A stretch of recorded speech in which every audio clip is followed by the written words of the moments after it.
अस्सलाम वालेकुम स्टूडेंट्स। आज का जो हमारा टॉपिक है chapter 6 introduction to organic chemistry का जो है वो आइसोमेरिज्म है, जो कि कुछ स्टूडेंट ने मैसेजेस किए कि आइसोमेरिज्म का टॉपिक पढ़ाएं।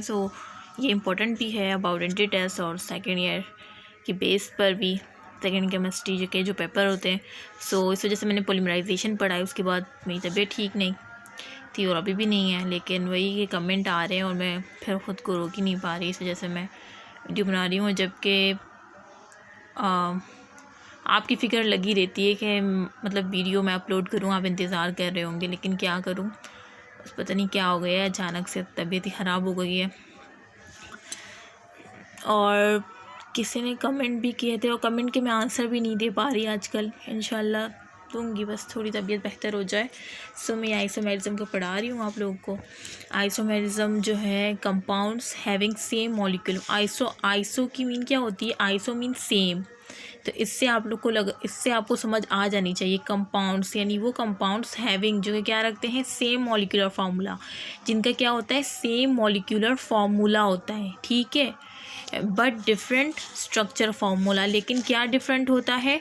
डिफरिंग करते हैं किस में? स्ट्रक्चर फार्मूला, यानी जो उनका स्ट्रक्चर फार्मूला है वो मुख्तलिफ होता है, जबकि मॉलिक्यूलर फार्मूला क्या होता है? बिल्कुल सेम होता है।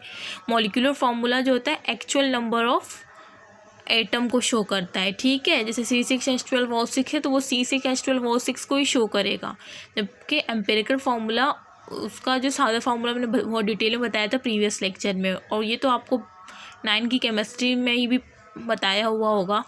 फिर भी मैं बता रही हूँ, ठीक है। सेम मॉलिक्यूलर फार्मूला होता है जो कि एक्चुअल नंबर जो एटम्स किसी भी कंपाउंड में जो कि एक्चुअल नंबर होते हैं ना एटम्स के, उसको शो जो करता है ना, वो मॉलिक्यूलर फार्मूला होता है।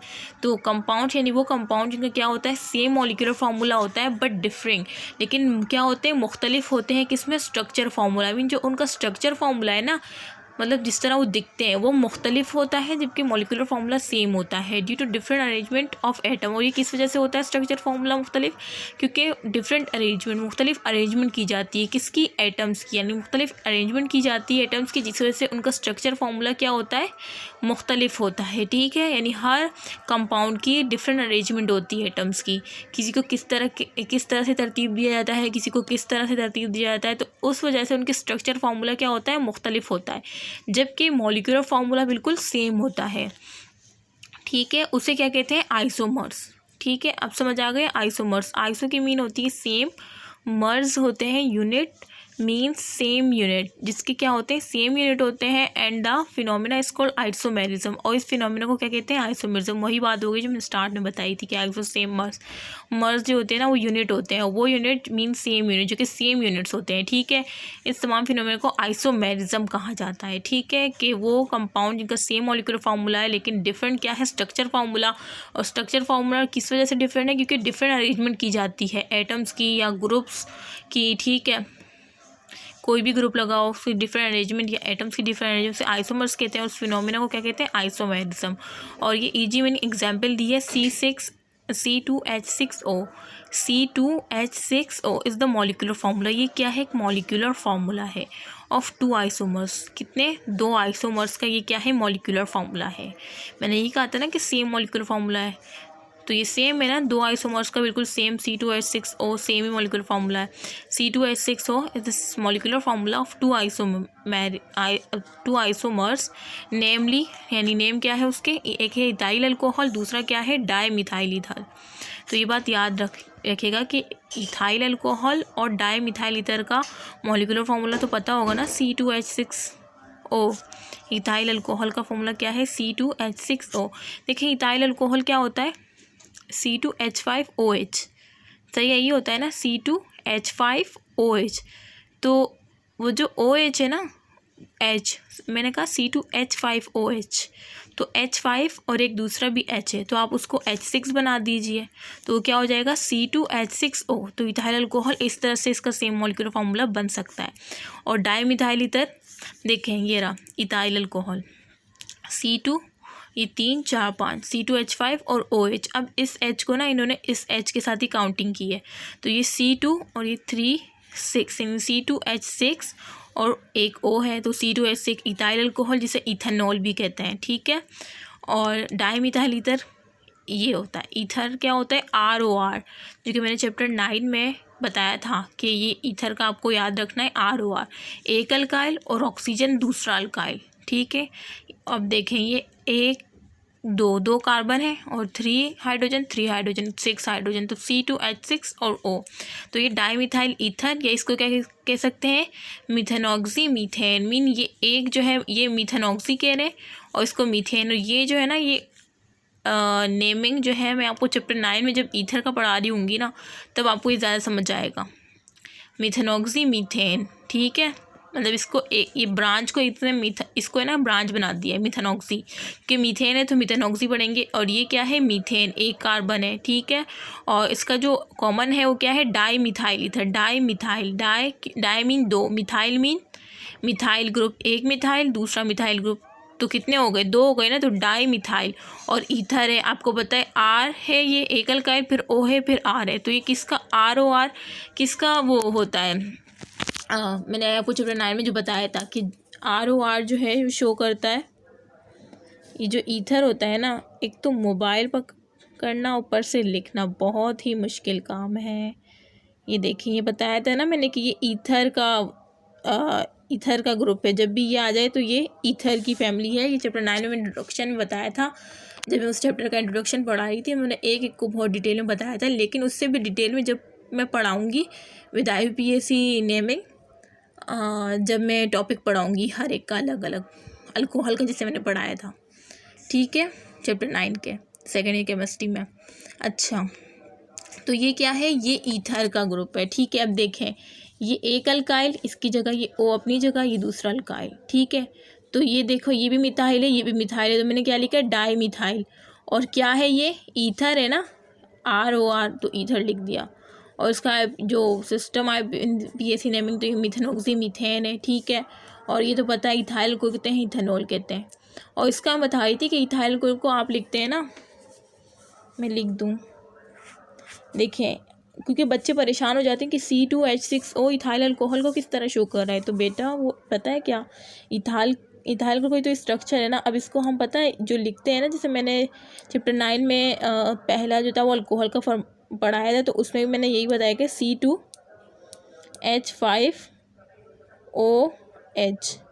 अभी जो OH है ना, ये अल्कोहल को शो कर रहा है ना, तो ये C2H5OH। आपके दिमाग में ये फार्मूला आ रहा होगा और आप कंफ्यूज हो रहे होंगे कि ये मिस जो है C2H6O, चलो डाईमिथाइल ईथर का तो समझ आता है, लेकिन ये इसका हम C2H5OH लिखते हैं, तो ये C2H6O मॉलिक्यूलर फार्मूला में क्यों कह रही है? तो बेटा ये C2H5OH लिखते हैं आप इसको। ये OH जो है ग्रुप, ये अल्कोहल को शो करता है, अल्कोहल फैमिली से है। जैसे ये ईथर फैमिली का था, ये अल्कोहल फैमिली से है, OH इस बात को शो कर रहा है, ठीक है। सो ये हाँ, लेकिन इसका मॉलिक्यूलर फार्मूला C2H5OH, ये भी करेक्ट है, ये भी करेक्ट है। देखें, ये C2H5OH है ना, आप इसको C2 और एक H5, ये H5 है, एक H ये रहा, इसको H6 ले लें और ये O, तो C2H6O बन जाएगा ना अल्टीमेटली। अब समझ आ गई बात? तो ये छोटी छोटी बातें होती हैं जो कि कोचिंग वाले नहीं बताते, वो यही समझते हैं कि आपको आ गया, जबकि आपको नहीं आया होता। और यही बेसिक कॉन्सेप्ट होते हैं जिससे आप महरूम रह जाते हैं। और फिर आगे जाके जैसे बड़े बड़े चैप्टर 9 हो गया, चैप्टर 7 में बहुत मुश्किल आती है। चैप्टर 7 में इतनी नहीं आती, चैप्टर 9 में ज़रूर आती है कि उसमें अल्कोहल का है, फिर आप कंफ्यूज ही रहते हैं और आपको ये जो है ना रट्टे की बेस पर याद करना पड़ता है, ठीक है। तो आप जब डॉक्टर दीना वज़ीर एकेडमी से पढ़ रहे हैं, जैसे मैंने बहुत डिटेल में बताया कि ये किस तरह से क्या है, मैं इस तरह पढ़ा रही हूँ आप लोगों को जिस तरह एक छोटे बच्चे को पढ़ाया जाता है ना, वर्ड टू वर्ड, और इस तरह से हर एकेडमी वाले को पढ़ाना चाहिए बच्चों को, ठीक है। जब भी हमारे बच्चों के, हमारे स्टूडेंट्स के क्या होंगे, कॉन्सेप्ट अच्छे होंगे। सो मेरा तो शुरू से यही है कि मैं हर चीज़ को बहुत डिटेल में लेके पढ़ाती हूँ। और इसी वजह से मेरे जो फ्रेंड्स थे, क्लास फेलोज़ थे, उनको बहुत मज़ा आता था मुझसे पढ़ने में, क्योंकि वो जो थे वो बोर नहीं होते थे। बोर पता है आप जब होते हैं जब आपको कुछ समझना है। सो मैं इस तरह से पढ़ाती हूँ कि उनका इंटरेस्ट भी डेवलप होता है। और मैं एक चीज़ में बहुत सारे एग्जाम्पल लेती हूँ, और ये आप लोगों ने प्रीवियस लेक्चर अगर देखे हों तो आपने नोट किया होगा। सो ठीक है, बस आप लोगों की दुआएं चाहिए और कुछ भी नहीं। ठीक है। अच्छा, दिस मीन्स, यानी इसका मतलब है आइसोमर्स आर डिफरेंट कंपाउंड। अब अच्छा, इससे आपको क्या पता चला कि आइसोमर्स जो होते हैं वो डिफरेंट कंपाउंड होते हैं। डिफरेंट कंपाउंड है ना, ये देखो, ये अल्कोहल फैमिली का है, ये इथाइल अल्कोहल है जिसे इथेनॉल कहते हैं आप, और ये ईथर फैमिली का है जिसे आप क्या कह रहे हैं, डाई मिथाइल ईथर या मिथेनॉक्सी मीथेन। तो इससे आपको दिस मीन, यानी इससे इसका मतलब है कि आइसोमर्स जो होते हैं ना, डिफरेंट कंपाउंड है ना, अल्कोहल फैमिली का, ईथर फैमिली का, which have same molecular formula, जो कि क्या रखते हैं, सेम मॉलिक्यूलर फार्मूला। किस तरह से, C2H6 हो, ये भी C2H6 हो, C2 और ये तीन H6 और O, तो C2H6O बना, सही है। और ये देखें C2 और ये 3H6 C2H6O, same molecular formula है बट डिफरेंट स्ट्रक्चर फार्मूलास। लेकिन क्या है, डिफरेंट स्ट्रक्चर फार्मूला। इसका स्ट्रक्चर फार्मूला देखें और इसका स्ट्रक्चर फार्मूला देखें, कितना फ़र्क है, तो इसे आइसोमर्स कहते हैं, ठीक है। तो इसका मतलब मैंने ये इंट्रोडक्शन आपको समझा दिया, आइसोमर्स की डेफिनेशन बता दी कि सेम मॉलिक्यूलर फार्मूला होता है लेकिन डिफरेंट क्या होता है, स्ट्रक्चर फार्मूला होता है, इसे आइसोमर्स कहते हैं। उस फिनोमेना को आइसोमेरिज्म कहते हैं। एग्जांपल बता दी मैंने कि इथाइल अल्कोहल और डाईमिथाइल ईथर, ये दो आइसोमर्स हैं जिसका क्या है, सेम मॉलिक्यूलर फार्मूला है, जो कि क्या है, C2H6O, ठीक है। तो ये MCQs में एंट्री टेस्ट में पूछा जा सकता है, और आपके सेकंड ईयर पेपर अगर इस बार MCQs बेस हुए सो आ सकता है। बहुत ही कॉमन MCQs है, क्योंकि आपके बुक्स में बिल्कुल साफ लिखा हुआ है। वो अलग बात है कि आप एकेडमी के लेक्चर में पढ़ते हैं और बुक को नहीं देखते, तो ये आपकी ख़ुद की गलती है, और इस गलती को प्लीज़ सुधारें। और जिन स्टूडेंट को नहीं पता इस चैनल के बारे में, उनको बताएं ताकि वो आपको दुआएं दें और अपना टाइम वेस्ट करने से बच जाए, ठीक है। सो ये एंट्री टेस्ट में पूछा जा सकता है कि भाई दो आइसोमर जो कि इथाइल अल्कोहल और डाईमिथाइल ईथर है, इनका मॉलिक्यूलर फार्मूला क्या है, तो आप क्या बताएंगे, C2H6O, ठीक है, आपको याद रखना चाहिए, ठीक है। अच्छा, और दूसरा ये कि ये दो आइसोमेरिज्म है इथाइल, क्योंकि वो आपको दो पेयर दे सकता है ऑप्शन में, वो बोल सकता है कि कौन सा इसमें से आइसोमर्स है, ठीक है। तो अगर पेयर में एक इथाइल अल्कोहल हो, दूसरा डाईमिथाइल ईथर हो, तो आपको उसी ऑप्शन पे टिक करना है। अगर आपने डॉक्टर दीना वसीर एकेडमी से पढ़ा होगा बहुत डिटेल में, तो आपको पता होगा कि इथाइल अल्कोहल, डाईमिथाइल ईथर, ये दोनों एक दूसरे के क्या है, आइसोमर्स है, सेम मॉलिक्यूलर फार्मूला है, डिफरेंट स्ट्रक्चर फार्मूला है, ठीक है। सो इस तरह से MCQs बना के दे सकते हैं। बस आखिर में यही लिखा है कि इससे हमें पता चल गया कि ये जो आइसोमर्स होते हैं वो डिफरेंट कंपाउंड्स होते हैं। वो भी आपने देख लिया कि अल्कोहल फैमिली का है या ईथर फैमिली का है, लेकिन फिर भी ये सेम मॉलिक्यूलर फार्मूला रखते हैं और डिफरेंट स्ट्रक्चर फार्मूला रखते हैं। तो इससे आपको पता चल गया कि आइसोमर्स जो है बिल्कुल डिफरेंट कंपाउंड होते हैं, जिनका क्या होता है, सेम मॉलिक्यूलर फार्मूला होता है लेकिन डिफरेंट स्ट्रक्चर फार्मूला होता है। सो आई होप कि आपको ये बहुत डिटेल में मैंने समझाया है, और आप लोगों ने खुद ही भी नोट किया होगा, जो नए हैं इस चैनल पर उन्होंने भी नोट किया होगा कि मैंने कितनी डिटेल में बताई, जबकि ये जो है आपको पढ़ाया भी नहीं जाता। बस बोलते हैं कि आइसोमर्स क्या होते हैं, same molecular form, different structure formula, और वो क्या लिख देते हैं एग्जाम्पल, इथाइल को डाईमिथाइल ईथर। और ये बहुत ही जो अच्छा कोचिंग होगा वो सिर्फ ये फार्मूला लिख देगा और ये स्ट्रक्चर बना देगा और कोई डिटेल में बात नहीं करेगा, ठीक है। सो ये अब क्या कह सकती हूँ, सो ये आप लोग खुद बोले हैं उनसे कि भाई हमें डिटेल में समझाएं, जैसे कि मैंने कितना डिटेल में समझाया है। सो प्लीज़ लाइक करें इस चैनल को और सब्सक्राइब करें और शेयर करें अपने फ्रेंड के साथ, रिलेटिव के साथ जो अभी सेकेंड ईयर में है, ठीक है, या एनडी टेस्ट की प्रिपरेशन कर रहे हैं। सो ये देखें, मैंने सिर्फ ये एक पैराग्राफ 14 मिनट होने वाले हैं कि मैंने आपको इतनी डिटेल में समझाया। सो ओके, दुआओं में याद रखिएगा, और अगर समझ नहीं आए दोबारा इस वीडियो को प्ले करें और अपनी दुआओं में ख़ास कर याद रखें, ठीक है। अल्लाह हाफ़िज़।